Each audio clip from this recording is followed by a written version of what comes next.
Hi అండి, మన ఛానల్లో అయితే తోటకూర ఫ్రై చూపిస్తున్నా చేయడం. ఓకేనా. ఫస్ట్గా అయితే బాండిల్లోని 2 స్పూన్స్ ఆయిల్ వేసుకుందామండి. తర్వాత వెల్లుల్లిపాయలు, పోపు దినుసులు, ఎండుమిరపకాయలు వేసుకొని బాగా ఫ్రై చేసుకోవాలి. కరివేపాకు కూడా కొద్దిగా వేసుకోవాలండి. సింపుల్గా టేస్ట్గా ఉంటుంది. వేసుకొని వేపుకున్న తర్వాత ఉల్లిపాయ ముక్కలు కొద్దిగా వేసుకోవాలండి. కొద్దిగా చాలు. నేను 3 కట్టలు అయితే తీసుకున్నాను తోటకూర. అదైతే ఒక బౌల్ నిండుగా వచ్చింది క్వాంటిటీ, చూసారా. అదిగోండి.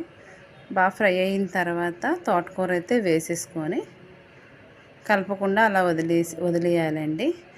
1 స్పూన్ అయితే సాల్ట్ వేసుకొని తగినంత వేసుకొని మూత అయితే పెట్టేయాలి. మగ్గించుకోవాలన్నమాట సిమ్లో పెట్టి. 5 నిమిషాల తర్వాత తీసిన తర్వాత మూత తీసాక ఇప్పుడైతే కలుపుకోవాలి.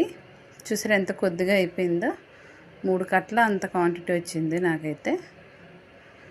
ఒకసారి అన్నీ బాగా కలుపుకున్న తర్వాత మళ్ళీ మూత పెట్టాలండి. ఒక 5 నిమిషాలు మూత పెట్టాలి అంతే. చూసారా, ఇప్పుడైతే మనకు తోటకూర బాగా మగ్గింది.